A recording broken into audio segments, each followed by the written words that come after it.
Es una pregunta tremendamente compleja.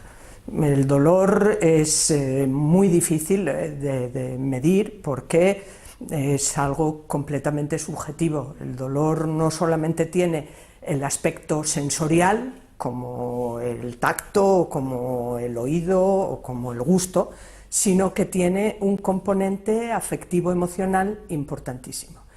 Y un mismo daño a una persona puede ser que le provoque un tremendo distrés emocional y una repercusión vital importantísima, y sin embargo otras personas tienen, digamos, una capacidad de aguante mayor del dolor. Del mismo modo, condiciona mucho la percepción del dolor las expectativas que la persona que lo sufre tiene de ese dolor. Por ejemplo, el dolor del parto es uno de los dolores más horribles que hay, y sin embargo las mujeres lo viven con incluso ilusión. El mismo dolor en un paciente que tiene cáncer es destructivo y demoledor para su vida. Entonces todo eso hace muy complicado realmente el cuantificar el dolor o incluso diagnosticarlo. Durante mucho tiempo personas como las mujeres que padecen fibromialgia u otro tipo de síndromes, digamos, en los que no se ven lesiones patentes, no se les hacía ni caso y las consideraban histéricas, quejicas, exageradas, y ahora sabemos que son personas que sufren intensamente dolor que los médicos no podemos atribuir a un daño específico. Entonces todo esto hace ciertamente complicado el cuantificar e incluso definir si alguien tiene o no tiene dolor. Bueno, yo sé que me suena que hay unidades del dolor en los hospitales. Sí. ¿Qué consiste una unidad del dolor? Bueno, una unidad del dolor es una unidad, aquí vamos, en general en toda España, está bajo el control, o lo lleva el servicio de anestesia y reanimación. Entonces son anestesiólogos que se especializan en pacientes con dolor, y entonces ahí remiten los médicos de atención primaria o médicos del propio ámbito hospitalario, remiten pacientes que tienen dolores más complicados, dolores crónicos, dolores que son refractarios, que responden mal a los tratamientos, o dolores que pueden tratarse mediante abordaje más agresivo, como infiltraciones o bloqueos nerviosos, en fin, una serie de técnicas intervencionistas para tratar el dolor. Ha dicho una palabra que se utiliza mucho incluso en los medios de comunicación, con el fútbol, los jugadores, infiltraciones. ¿Qué es eso de infiltrar? Bueno, pues infiltran unos fármacos en un nervio, inyectarlos, sí, infiltran una zona y bloquean ese nervio para que no transmita las señales.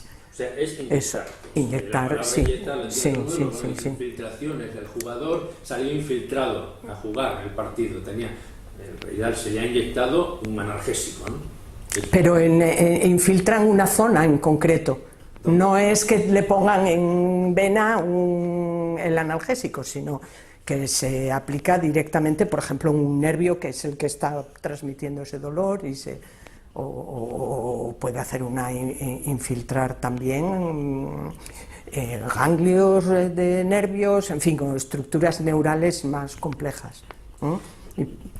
Pero bueno, son técnicas invasivas y técnicas que son muy variadas y que es difícil poder simplificar de una forma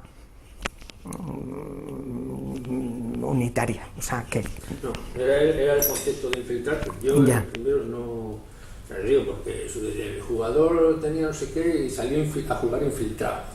Bueno, pues eso es como, por ejemplo, imagínese cuando a uno le sacan una muela, le infiltran, es como lo mismo, le infiltran con un poco de anestésico local el nervio que lleva la sensación de la muela, para que no te duela cuando te hagan la extracción dentaria. Entonces es Eso es infiltrar localmente la zona. Entonces, y que dura, digamos, dura un periodo. Sí. Un partido. Sí. Vale. Pero... Bueno, en el departamento de farmacología, aquí en su laboratorio, están trabajando sobre el dolor. Estamos trabajando sobre el dolor, pero nos centramos en un tipo de dolor que es el que denominamos dolor neuropático. Es un dolor muy complejo, es un dolor crónico y primer punto. El 20% de la población española y de otros países europeos y del mundo tiene dolor crónico, ¿no? Con una media de duración del dolor de en torno a los 7 años. Son personas que padecen dolor, si no a diario, casi todos los días y si no en todo el momento, en un buen periodo de tiempo a lo largo del día. Llamamos dolor crónico a aquel que se prolonga durante más de 4 meses,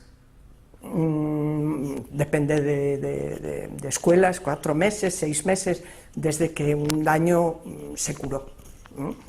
Entonces, el dolor crónico pues es muy prevalente, afecta a muchísima gente y tiene unas consecuencias sociolaborales y económicas para el país tremendas.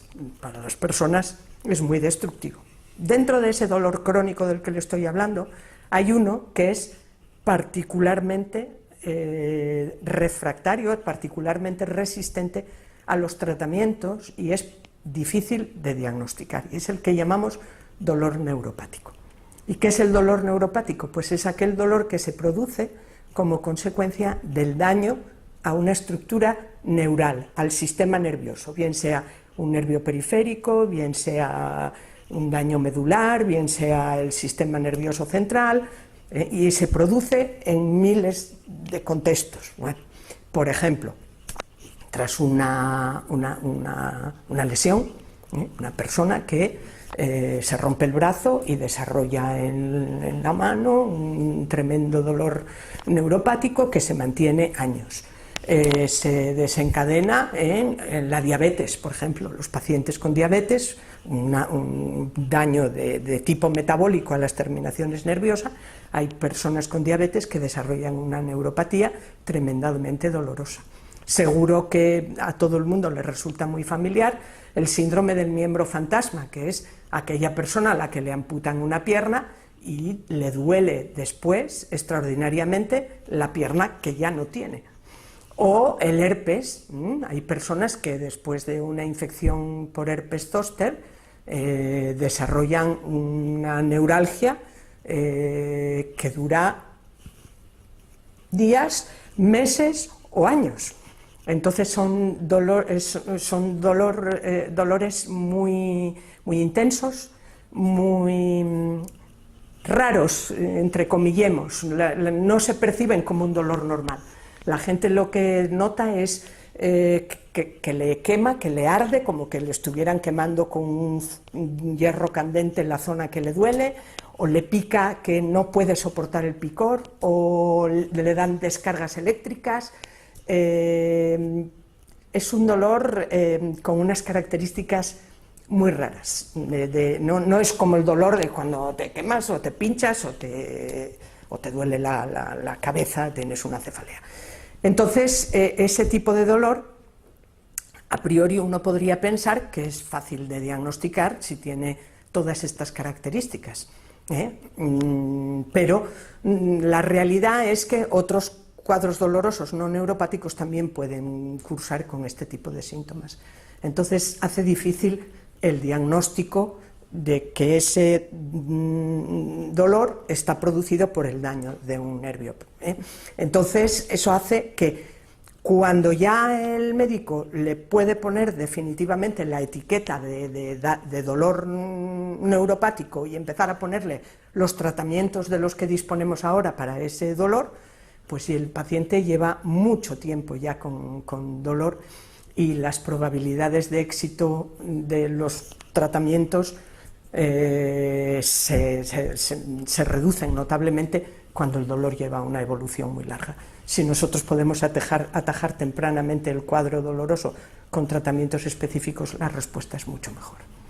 Y entonces tenemos un tipo de dolor que es el neuropático, que responde mal a los tratamientos, que tiende a perpetuarse enormemente en el tiempo, que no tenemos buenas herramientas para diagnosticarlo, y entonces, bueno, pues en ese contexto es en el que estamos trabajando nosotros. ¿Y qué línea de investigación están? O sea, pues lo que estamos estudiando es la participación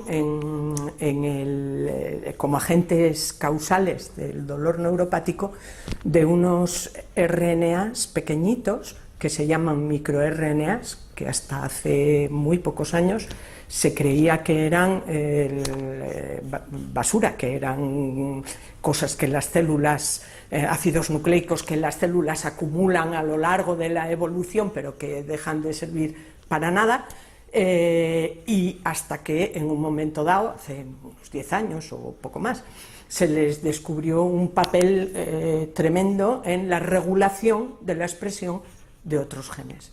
Y entonces cada vez tenemos más evidencias de que estos microRNAs se comportan como elementos clave en la etiopatología de muchas enfermedades, e incluso estamos viendo que su manipulación farmacológica, aumentándolos cuando están disminuidos o disminuyéndolos cuando están aumentados, consigue resultados terapéuticos.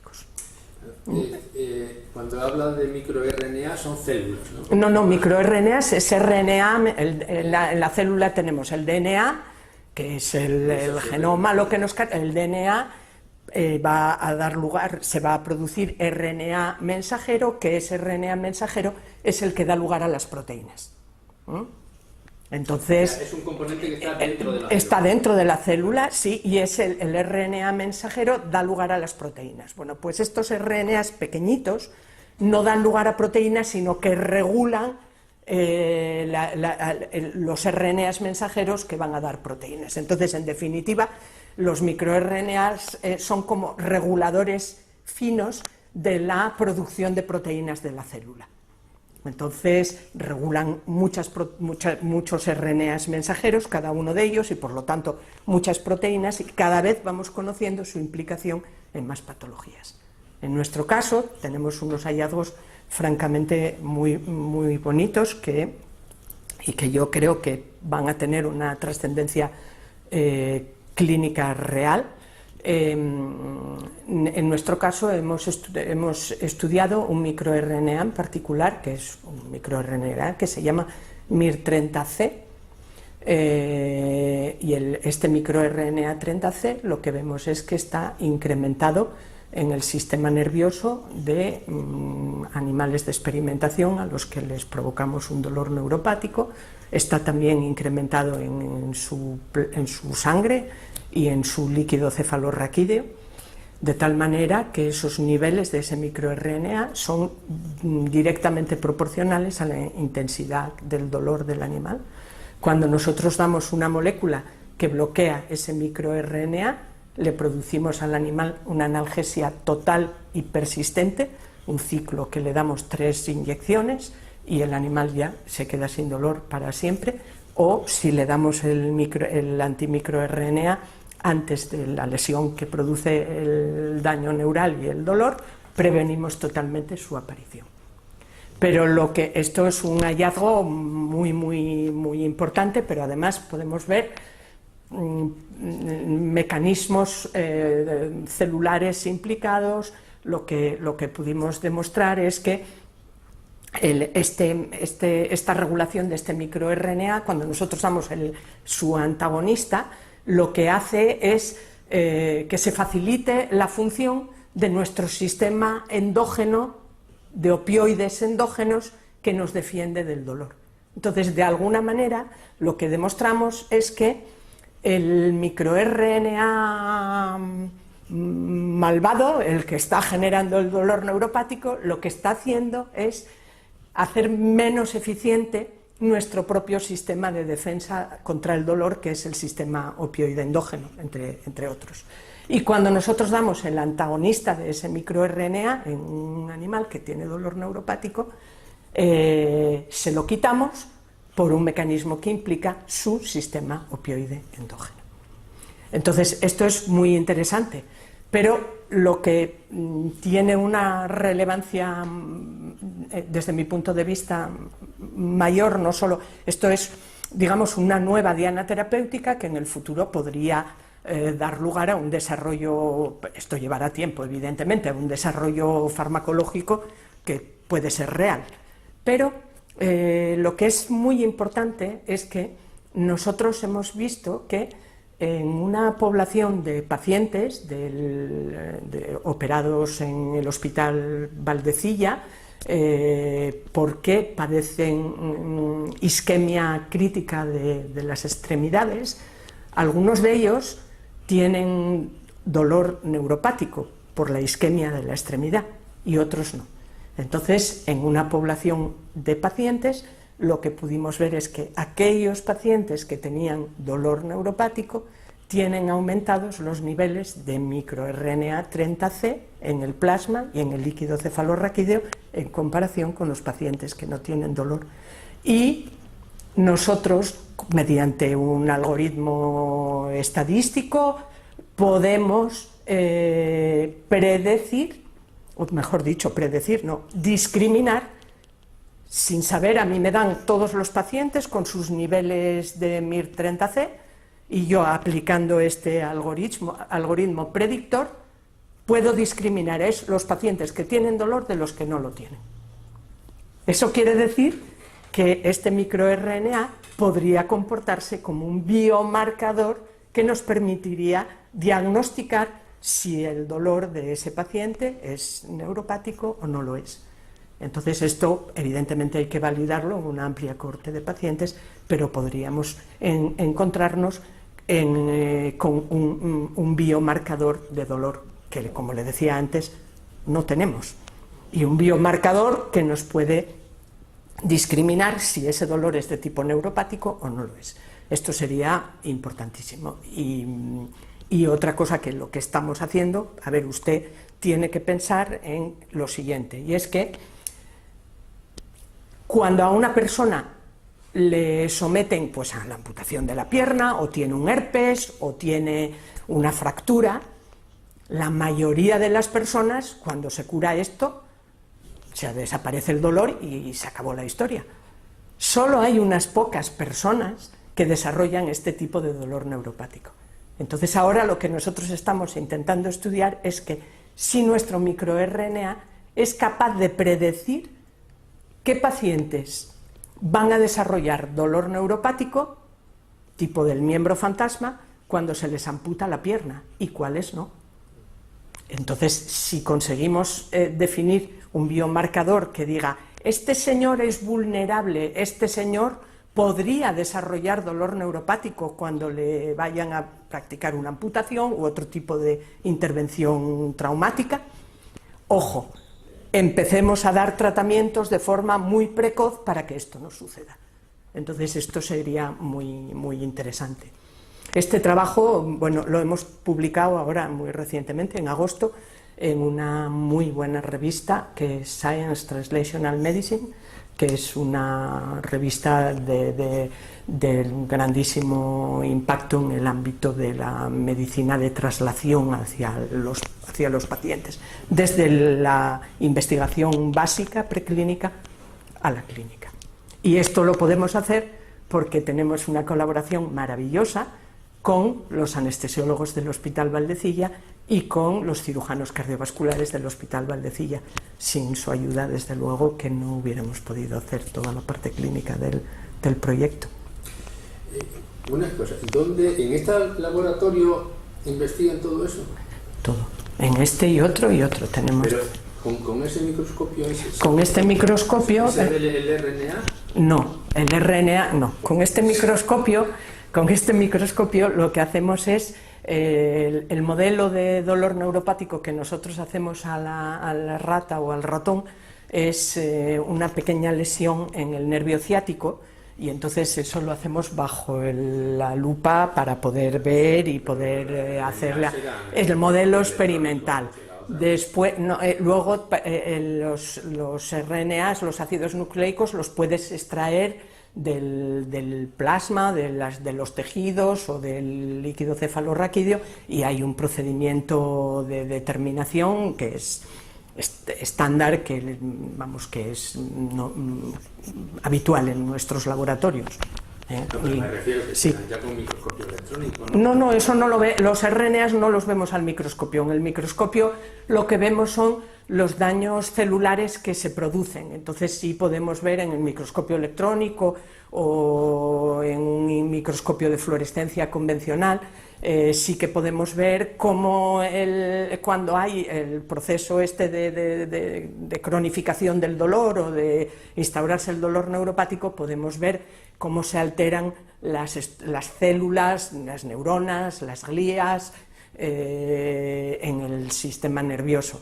Pero la determinación de ácidos nucleicos la hacemos por un procedimiento bioquímico y de biología molecular. Entonces, bueno, hay aparatos específicos para ellos. Aquí en este laboratorio no tenemos ninguno, pero hay uno en el laboratorio de Ayala. O sea, sí, es un pequeño laboratorio. Yo lo pregunto por mujeres. Fibromialgia. ¿Esto podría ser? La fibromialgia tiene componente de alteración neural, o sea, cuando uno estudia las neuronas sensitivas de las personas con